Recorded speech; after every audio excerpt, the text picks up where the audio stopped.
এখন অল্প অল্প পিন ঢুকাচ্ছি। আজকে আমার বড় ভাইজান ভাঙড়ে দাঁড়িয়ে কি বলেছে শুনেছেন? শুনেছেন তো কি বলেছে? শুনেছেন? আমি তো সবটা শুনতে পাইনি। বলছে আর একটা সুযোগ দিচ্ছি পার্লামেন্টে ওয়াকফ নিয়ে রাজ্য থেকে এমপির সংখ্যা আমার মনে হয় তো ইচ্ছাকৃতভাবেই উনি বলেছেন 34টা, 29টা এমপি তৃণমূলের রাজ্য থেকে গিয়েছে যে তারা কি করে দেখবো, আর একটা সুযোগ দিচ্ছি। বুঝতে পেরেছেন কি বলে দিয়েছে? ওই ওয়াকআউট করে বাইরে চলে আসবে, ও খেলা বন্ধ করে দেব। যদি ওয়াকআউট করে বাইরে বলা হয় পশ্চিম বাংলার মানুষ বুঝিয়ে দেবে এমপিদেরকে। এনআরসি এর সময় অনেক নাটক করেছে, ভোট দিবার সময় পেছনে দরজাতে বেরিয়ে গিয়েছিল এমপি গুলো, এবার ছাড় হবে না। আজকে এই ভাঙড়ের বুকে দাঁড়িয়ে বলেছে, তার আমি শুধু এখানে রিপিট টেলিকাস্ট করে দিচ্ছি। যেখানে যার ভোট দেওয়ার দরকার সেখানে তো ভাই দে না, যেখানে বলার দরকার সেখানে বলবে না। এই পশ্চিমবাংলাতে পশ্চিমবাংলার আইনসভার মধ্যে ওয়াকফ নিয়ে 2 দিন আলোচনা হয়েছে ভাই, জানেন? দুর্ভাগ্যের বিষয় আমি মাত্র 7 মিনিট পেয়েছিলাম। রাজনৈতিকভাবে আমি ওখানে সংখ্যায় কম, 7 মিনিট টাইম পেয়েছিলাম। বাইরে যারা বড় বড় মিটিং করছে না, কদিন আগে রানী রাসমণিতে দাঁড়িয়ে মিটিং করে বড় বড় কথা বললো, সে বাবুকে বক্তব্য দিতে দেখলাম না। যে দুটো বড় নেতা তৃণমূলের মঞ্চ থেকে বড় বড় কথা বললো না, তাদেরকে বক্তব্য দিতে দেখতে পেলাম না। আরে বক্তব্য দেওয়ার জায়গা তো বেশি করে ওই জায়গাটা, সবাই তো ওখানে চান্স পাবে না। আপনারা ওখানে চান্স পেয়েছেন, আপনাদের কাজ হচ্ছে ভিতরে বলা, তারপরে বাইরে বলবেন। বাইরেতে এত লোক বলার আছে, ইমাম সাহেব থেকে শুরু করে মলি সাহেব থেকে শুরু করে সাধু সন্ন্যাস যারাই আছেন সবাই বলতে পারেন, কিন্তু ভিতরে তো সবাই ঢুকতে পারবে না। ওখানে বলেনি।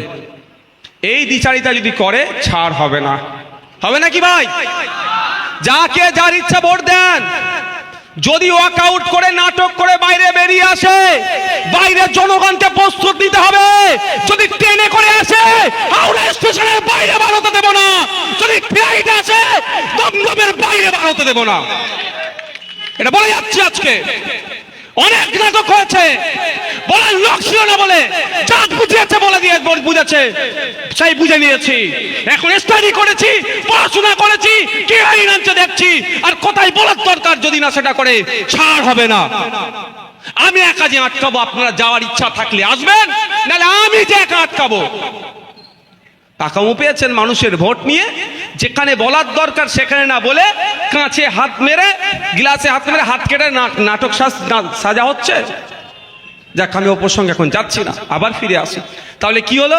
1992 সালে দাঙ্গা লাগিয়ে দিল। আমার হিন্দু সমাজে যে 27% সংরক্ষণটা পাওয়ার দরকার ছিল সেটা কি করলো? গুলিয়ে দেওয়ার চেষ্টা হলো।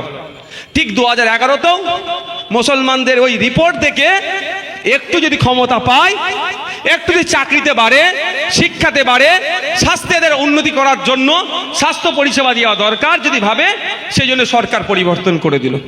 তাই মাথায় আসছে লড়াইটা কার সাথে? কার? হিন্দুর সাথে মুসলিমের লড়াই নয়। যারা হোয়াটসঅ্যাপ ইউনিভার্সিটিতে পড়াশোনা করছেন তারা ভাববেন এটা হিন্দু মুসলমানের লড়াই, কিন্তু এটা হিন্দু মুসলমানের লড়াই নয়। এটা এক শ্রেণী পুঁজিপতিদের বিরুদ্ধে গরিবের লড়াই। গরিবকে এক হতে হবে, কৃষককে এক হতে হবে, শ্রমজীবী মানুষকে এক হতে হবে। কোন ধর্মের শ্রমজীবী মানুষ দেখার দরকার নয়, কোন বর্ণের কোন জাতের শ্রমজীবী মানুষ দেখার দরকার নয়। খেটে খাওয়া মানুষকে এক হতে হবে। যারা লুটে নিচ্ছে, যারা আমাদের শ্রমকে চুরি করছে, যারা আমাদের শ্রমের মূল্যায়ন দিচ্ছে না, তাদের বিরুদ্ধে লড়াইটা আছে। এটা ভাববেন না যে মোদি আজকে ও ধর্মীয় পরিচয় হিন্দু বলে মুসলমানের সাথে হিন্দুর লড়াই নয়। এই লড়াইটা কার সাথে? কার? শ্রমজীবী মানুষের বিরুদ্ধে লড়াই করছে কারা? পুঁজিপতিরা। তাই শ্রমজীবী মানুষকে এক হতে হবে। আর এই এক না হতে পারেন, সেই জন্য সুকৌশলে হিন্দু মুসলমান লাগিয়ে দাও, এরা এক হতে পারবে না, প্রশ্নও তুলতে পারবে না। আজকে বলুন তো, আপনিও চিল্লাচ্ছেন, আমিও চিৎকার করছি, গ্যাসের দাম কমাও, গ্যাসের দাম কমাও, গ্যাসের দাম কমাও, পেট্রোল ডিজেলের দাম কমাও। কমাচ্ছে কেন বলুন তো? কমাচ্ছে না। লড়াইটা তো ঠিকঠাক হচ্ছে না। লড়াইটা কি হচ্ছে? কখনো আমি এসে বলে চলে যাচ্ছি তো অন্যজন বলছে। আজকে যদি আমি এক জায়গায় দাঁড়িয়ে, আমি হিন্দু মুসলমান নির্বিশেষে একসাথে যদি জনগণ আওয়াজ তুলে পেট্রোল ডিজেলের দাম কমাতে হবে, নাহলে সরকারে তোমাকে রাখবো না, টেনে নামিয়ে দেবো, এই আওয়াজটা যদি তুলি, তখন নাবাতে বাধ্য। কি হচ্ছে, গুটি কয়েক হিন্দু ভাই কোনো জায়গা থেকে আওয়াজ তুলছে পেট্রোল ডিজেলের দাম কমাতে হবে, আর অন্য সাইডে আবার কোনো একটা জায়গায় মাইক বেঁধে কটা মুসলমান চিৎকার করছে পেট্রোল ডিজেলের দাম কমাতে হবে, আর ওইদিকে মোদি দিল্লিতে বসে খেতে খেতে দাঁতে কাটি দিয়ে হাসছে ফিক ফিক করে। দেখেছ, বোঝা তো দুজনকে তো ভাগ করে রেখেছি, ওরা দুজন তো এক জায়গায় দাঁড়াবে না, দাঁড়িয়ে লড়াই করবে না। ও কি করছি, হিন্দু ভাই আলাদা জায়গায় লড়াই করছে দাঁড়িয়ে পেট্রোল ডিজেলের দাম কমাও কমাও, ওরও তো অসুবিধা হচ্ছে, আর এদিকে মুসলমান ভাই ওই সাইডে দাঁড়িয়ে পেট্রোল ডিজেলের দাম কমাও বলে চিৎকার করছে, ওরও অসুবিধা হচ্ছে। কিন্তু ওই বেটাদেরকে এক হতে দেবে না এই মোদি মমতা, এই মোদি মমতা এক হতে দেবে না। এদের দুজনকে কি করবে, দুদিকে ঠেলে রাখবে। এক হলেই তো বিপদ হয়ে যাবে, এদের নাটক ধরে ফেলবে। যখনই এক হয়ে চিৎকার করবে আনিসেরও বিচার হবে, আমার তিলোত্তমেরও বিচার হয়ে যাবে। এদেরকে ওই জন্য আলাদা করে রাখার চেষ্টা করছে। আর আমাদের বক্তব্য, তোমার ধর্মীয় পরিচয় মন্দিরে থাকবে, তোমার ধর্মীয় পরিচয় মসজিদে থাকবে, যেটা ধর্মীয় পরিচয় মাথায় নিয়ে বাঁচবে। সংবিধান পূর্ণ অধিকার দিয়েছে, আমাদের সামাজিক ক্ষেত্রে যে আমাদের অধিকারগুলো আছে সেইগুলো পাওয়ার জন্য আসো। ধর্মীয় পরিচয়ের ঊর্ধ্বে মানুষত্ব রেখে যেটা প্র্যাকটিস করছি, রিলিজিয়াস প্র্যাকটিস করছি, সেটা থাকবে। আসো আমাদের নিজস্ব যেটা দরকার, যেটা প্রতিনিয়ত আমাদের প্রয়োজন আছে, সেই স্বার্থে আমরা এক হয়ে লড়াই করি। এই জন্যই তো তৃণমূল আমাদের উপর অত্যাচার করে। দেখবেন এরা বুতে বুতে এলাকাতে বলে কি, তোরা বিজেপি কর, অসুবিধা নেই, তৃণমূল আইসেফ করতে পারবি না। এটা বলে না ভাই, কেন কেন বলে? ওরা জানে বিজেপি করলে তো অসুবিধা নয়, কেন বলেন তো, কেন? আচ্ছা, এই অ্যাপোলো ফার্মেসি দেখতে পাচ্ছেন, মেড প্লাস, দেখ দুটো বড় ঔষধের দোকান, দুটো বড় বড় ঔষধের দোকান।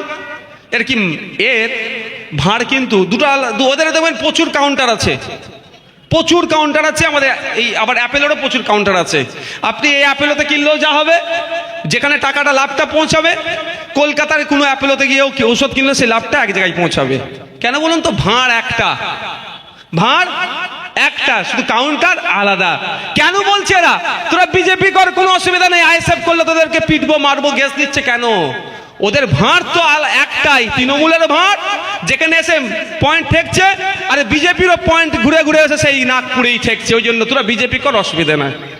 আর আইএসএফ তো ওদের ভাঁড়েতে বিশ্বাসী নয়, এমন ওদের আলাদা জায়গায় আছে, ওই জন্য ওদের চাপে পড়ে যাচ্ছে, ওরা আমাদের পরে দেখে দেওয়ার চেষ্টা করছে।